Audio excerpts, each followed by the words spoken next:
data scientist and with the data science and the AI lead team within IBM, and I've been a squad lead for several engagements where I've led the projects end to end. And so hopefully today I'll share some insights that we got from these projects that will help you scale your projects and will be useful to your team. So first, I'm going to talk about the innovations at IBM, how we can leverage them, what has happened in the last years, and how are these important inside data science. Then we have data science project at scale, which is a little bit about the methodology that my team is using to have successful engagements, and many of them. And then I'll go into the lessons that we've learned, and hopefully these bits will be useful to you as well. So first, let's start with IBM and the innovation at IBM. And so IBM is a very, very old company. It has 110 years.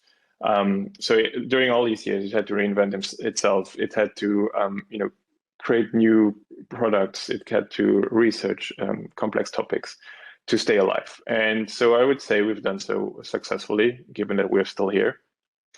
And especially in the domain of AI, we've tried to research a lot as well. And a few examples of this are, for example, when IBM Deep Blue played a chess game against then world champion Garry Kasparov in 1996. So that was the first game that both of them played together.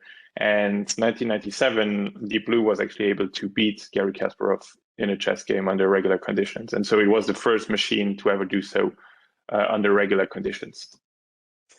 So this was very exciting because it was heavily mediatized, computer beating somebody, but still the computer then was a lot different than from the systems we know nowadays that can play these kind of games.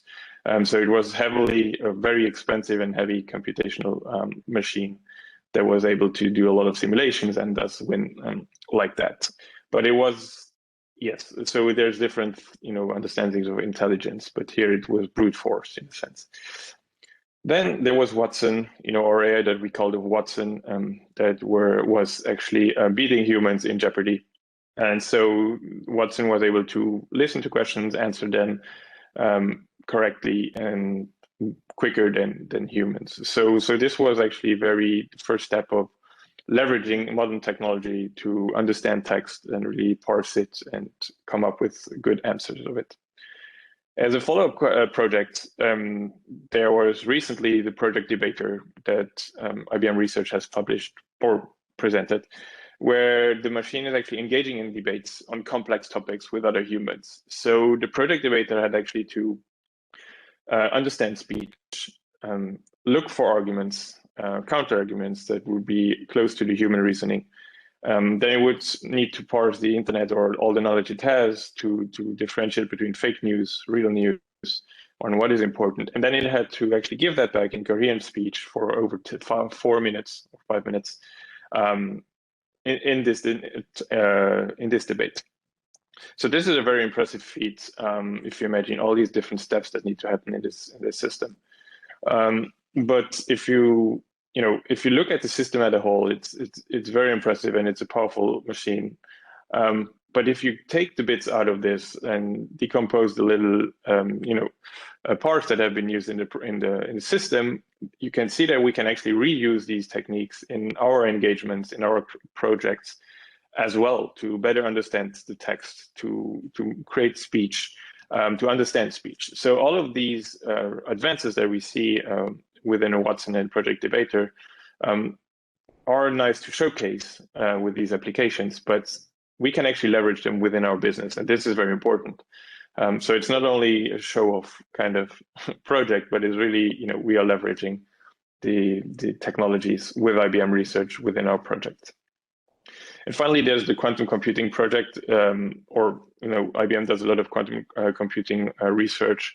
And, IBM is doing a great job at, making this open source. So we have Qiskit, which is, an interface, an SDK that we can actually use to do research on these quantum computers. So you see all these innovations happening at IBM are really impressive, but they're also really useful to the business and to us as data scientists. And this is how I think that research and data science should go hand in hand and not only be two separate units. Then coming to the next step is my teams are, or my team is actually, having this process that we need to follow. And I think every data science project should follow it, because AI is not magic. Even though I showed you all these impressive feats before, they don't come out of nowhere. We need to have data, which we call the collect and organize layers. So we need to have data that is ready, that is available and flexible enough to be moved around and used by different organs of the company. Once this is there, we can then try and make it business ready, make it compliant to regulations such as GDPR, and govern it, meaning that we see who has done changes on the data, who has actually done some processing on it, et cetera, and what the origins are. But if we don't have those two layers, and that's very important, we cannot build on top of that. We cannot use and go and do data science at scale. I mean, we could do data science on small projects and then just leave them be, but it will never scale, because once we try to go to different units, try to use the same methods, the same data, it might be it might happen that this data is not even available. It will be different. It will be another format. It will be old, et cetera, et cetera. So these two layers, collect and organize, are very important to build everything on top of it. Then comes the analyze layer, and that's where the modeling starts. So that's when we can do our data science projects. We can try to create new models and do some processing, and then we can try to infuse these models into our applications, our business applications, or across dashboards, etc., to actually make them usable by the whole organization. And so this structure is very important, and we try to follow this at every step, because otherwise it will be very, very complicated to do this at scale. So now that I've talked about what the structure of the project should look like in terms of steps on data accessibility, etc., I want to go into the first experiences that myself and the team have seen. And so the first thing I would say, or the first lesson that we've learned, is that we should leverage innovation during the project and before the project, so in preparation of the project. So it has two reasons, or three. Because we are very use case driven, so we want to solve a business business use case, and we want quick returns. It's very important to actually be able to innovate quickly. And if we would innovate only on our own by creating new methods, etc., this will take a long time. So that makes it very hard to have quick returns. But by working with research or other groups that create these new models, we will be actually able to cycle much quicker through it, experiment much quicker, and so have quicker returns as well. And so this encourages the team as well to develop new technical skills.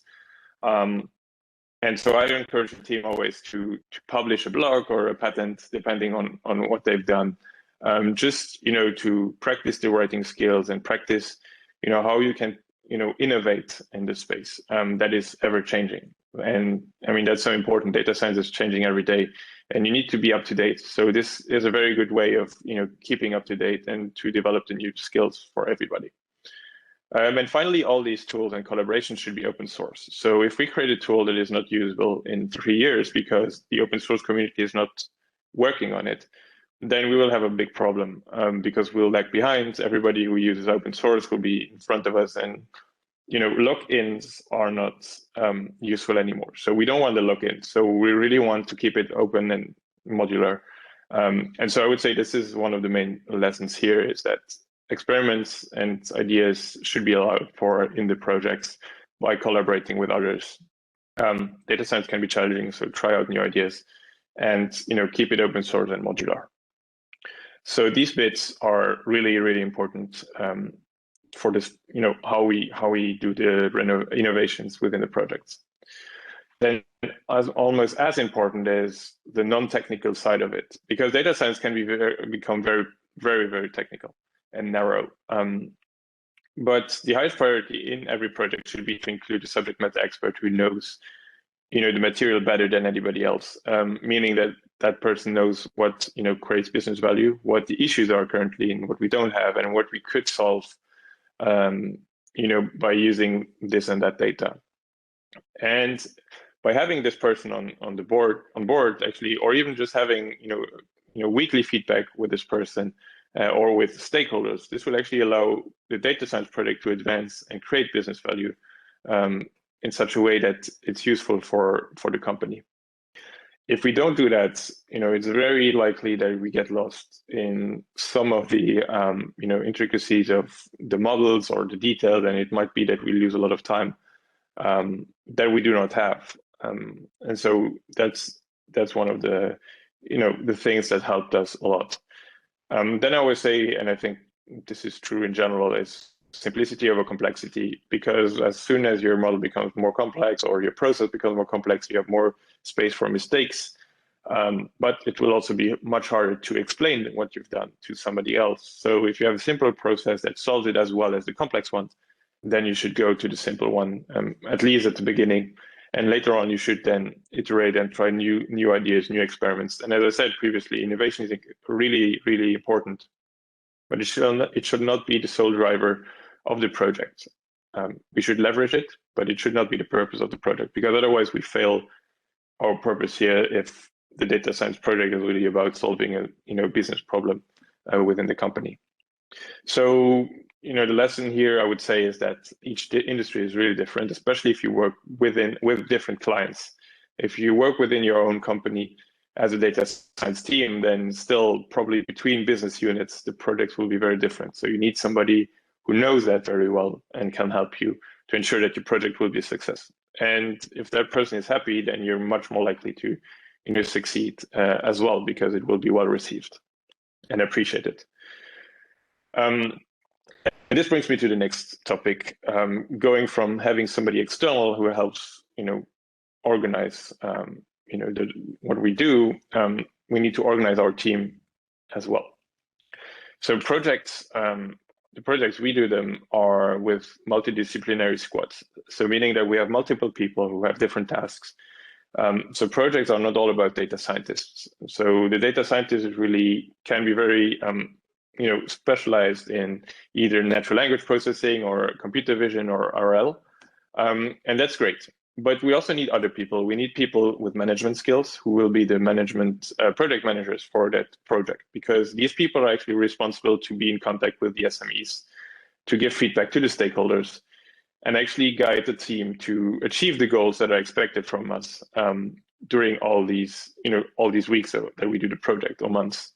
So it's not enough to have only technically versed people on it, but you need somebody who has management skills. I mean, this can be a data scientist, but it can also be somebody else who understands the problem and understands the team and can do the communication between those two bits.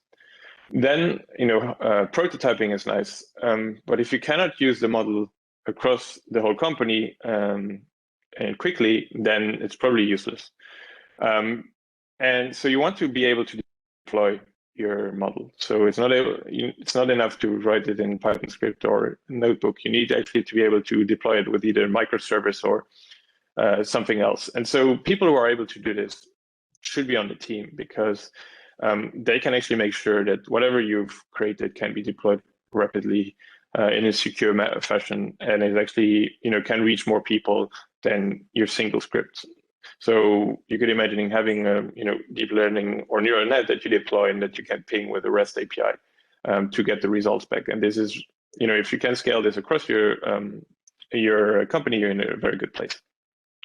Finally, the most important part, I would say, or at least as important as the other bits, is the data journalist. So we create all these models, we process all the data, we create these numbers that present our predictions, but then we need to tell a story around this. We need to be able to say, we did this, we processed the data, and this is the outcome of it, and this is really the return of the whole investment that we had. And so data journalists are able to tell the story end to end to somebody who was not on the project and show the value of the team, show the value of this specific project, either through visualizations, or the story, or something else. But this is really important, and often I see that this is neglected because people think, well, the hardest part is the modeling bit. But that's not true, really. The visualizations and how we tell the story to whomever we are doing the project for is really important and should be a very big part of it should be a part, actually, we should start with this at the beginning and not just at the end. So yeah, lesson here, and what we've seen in our engagements is we should have this very clear structure within the team, and this will allow us for quick deployments, quick returns, and actually a good story. And actually a good, a team that is actually able to learn from each other as well. So that's also very useful. And once we've organized our team, I'll go to the more technical bits, where when we have a new engagement, a new project, we face new problems. We have to create new code, we have to create new models because we have new data sets, etc., etc. All of this is great, but we should keep in mind that everything that we've done in a project, we should be able to, write it down, put it into a repository, so the code assets with data samples, etc., so that we can actually reuse these bits in new projects. Everybody has on their laptop has, code bits that they have already used before, and they reuse that. And usually it's sitting somewhere on a hard disk, and nobody knows about that. But if you keep it centralized within your team, other people can actually leverage the knowledge you've created, and you can leverage pieces that other people have created, especially if they've been on other projects or done other things. Not only that it will improve how quickly you can deploy your projects, but it will also help to with new hires or somebody who joins the team to get up to speed with what the team is doing. So these patterns, as I call them, are very important and very useful. And we use them across different industries. We create this entire cycle where we have the data assets to the final visualizations that we do for different industries, because we found them useful and because we want to share that knowledge with the clients, but also within our teams so that we can leverage the same techniques. So although this requires effort, it's worthwhile. So really, this is something that you should try to aim for at the end of each project, or even during the project, but most of the time it will change. So at the end of the project, if you have the time for that, you should do this, and even document it if you want to do this. But that's very useful. And then the last bit, so enough of the lessons, but the last bit is a really, really important one for me, and I think in general, because data science can be very biased and unfair, mostly because it can be actually not transparent. People will build models, do data processing, train the model on some data that nobody knows of. We don't see it as a non-involved person. We don't know what has happened in that project. And AI fact sheets is something that comes out of IBM Research, or the term, the idea. And the idea is really to go against this kind of, or go for transparency in these models. So you see on the right side, you see that I have this kind of label that looks like food label, but it's basically an AI fact sheet that describes the model that we've used, the data processing that we've used, the inputs and outputs of that model. So what the optimal conditions are, what the poor conditions are of this model.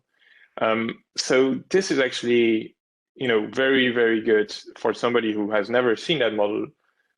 And that person can now look at this sheet and actually say, well, I know what the limitations of these models are, and it's much more transparent what it can do. And this is important to build trust between data scientists, their models, and anybody else who consumes the model. And I think this should be the new status quo. We should do this for every project we do to build trust and actually be able to do so in a very structured manner. So this is the last bit that I really hope that everybody will start doing, to have these cards for each model they build, and leverage everything that we have to mitigate biases and make sure that it's as transparent as a process as it is, because AI is not magic, and we should keep that in mind. Even though it can do a lot of very nice things. Thank you very much for listening to me. I hope this was useful. If you want to get in touch, please, here you have the links and my email address. And otherwise, I'll wish you a very nice day. Thank you.